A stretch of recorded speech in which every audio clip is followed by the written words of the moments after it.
Good afternoon. I guess technically good evening. Good evening, everybody.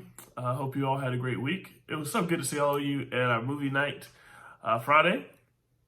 And I'm excited for what we have planned. I'll be looking out for something early in the week. We may have, I don't know, like a Nerf war or something. I don't know. Who knows? I don't know. I don't make the rules. But stay tuned. But we're going to go ahead and jump right into the lesson once again this week. And I'm going to do that by starting with a story. So one time in high school, I think it's probably the summer between my junior and senior year, and I had football like every week. I think we practiced 3 days a week. Sometimes we did 2 days. You know what that means? That means we practiced 2 times in 1 day. But I had the option of going to camp or going to football practice. So I had already been committed to going to football practice, but I never missed a week of camp. And usually camp is on football's off week, but for some reason this summer, it was a different week. So I was stuck with the decision, do I go to football practice because that's what I committed to, or do I go to camp because I want to be spiritually fed? And for some of you, this may not seem like a hard decision. You're like, bro, just pick something. It's not the big of a deal. But for me, it was hard.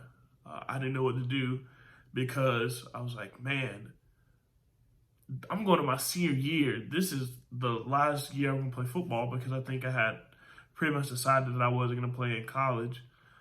That I'm going to be there for my teammates. But at the same time, I don't want to miss my last year of going to camp as a student because I just loved it so much, as you know, because I worked there for 4 summers. I have a few short right now. And sometimes that just happens in life. Sometimes we're put into situations and we have to make a decision, or we witness something and we have to make a decision, figure out what am I going to do. Sometimes that can be a more serious situation. Sometimes it can be a little lighter, like my situation. But nevertheless, there are going to be times in our life where we have to make a decision and we don't know what to do. And today we're going to be talking about how when we don't know what to do, how to make sure we just do the next right thing. So like we looked at the past 2 weeks, we're going to continue to look at the story of Joseph. And I just kind of feel bad for Joseph because he just seems to have a very interesting life, enough for us to have a whole series over. But if you weren't here last week, you'll remember last week, Joseph was traded into slavery, but we see that God was still with him. But we're going to pick up right where we left off, and we're going to see kind of what's going on with Joseph. So to give some context, Joseph worked himself up, and he's now working for the Pharaoh. His name is Potiphar. So he pretty much has to do whatever the Pharaoh says, whatever the Pharaoh's wife says, because he is in direct under them. So we're going to pick up in Genesis 39, and we're going to read verses 2 through 6. We were at 2 last week. That's how we know God is with him. But it says this: the Lord was with Joseph, and he became a successful man serving in the household of his Egyptian master. When his master saw that the Lord was with him and that the Lord made everything he did successful, Joseph found favor with his master and became his personal attendant. Potiphar also put him in charge of his household and placed all that he owned under his authority. From the time that he put him in charge of his household and all that he owned, the Lord blessed the Egyptian's house because of Joseph. The Lord's blessing was on all that he owned in his house and in his fields. He left all that he owned under Joseph's authority. He did not concern himself with everything except the food he ate. Now Joseph was well built and handsome. So we see here Joseph popping. You know, whatever Joseph does, whatever he touches turns into gold.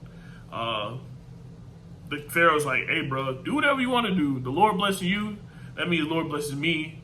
Do what you need to do. It was interesting, though, because it said that Joseph was a very handsome man, and that may kind of give you an idea of what we're going to go into next. But I just want you to understand how much Potiphar trusted him. It said that Potiphar didn't worry about anything except what he ate.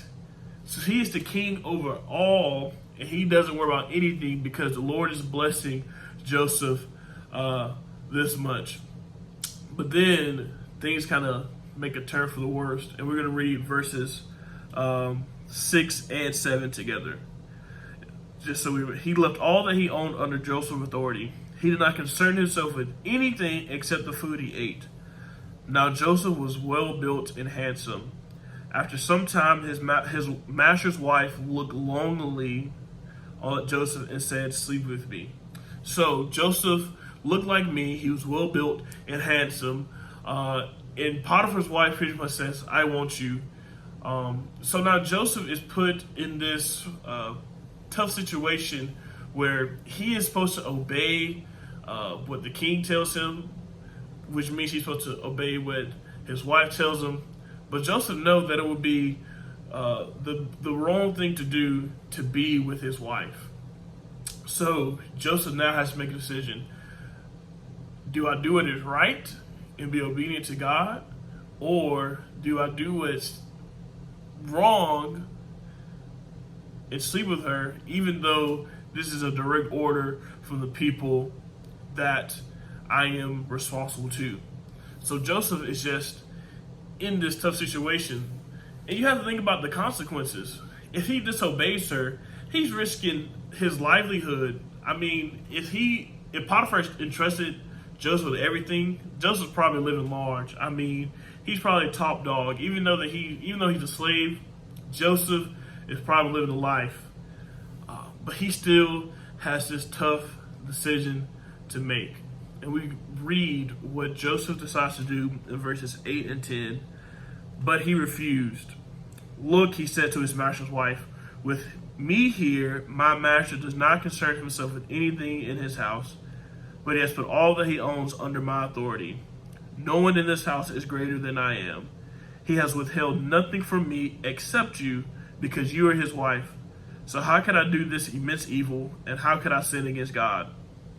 Although she spoke to Joseph day after day, he refused to go to bed with her. So Joseph decided, hey, I can't do this.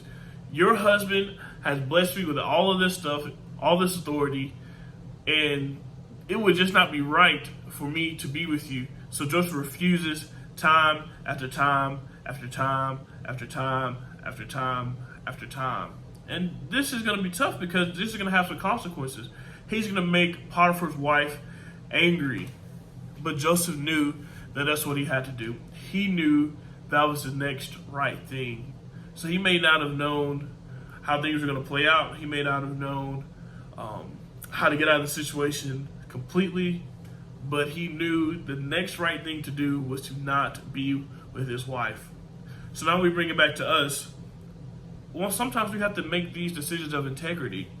We have to decide what's the right thing, not what will be justified in me doing, not what other people think I should do, not what's going to be easiest to do, but we are called to do the next right thing. So that's what I want you to kind of reflect on. Think of a situation that you may be in right now and you don't know what to do, how to solve it. But instead of trying to solve the whole problem, just ask yourself, what's the next right thing I can do? What's the next step that I can make that gets me closer to a solution that is the correct thing to do?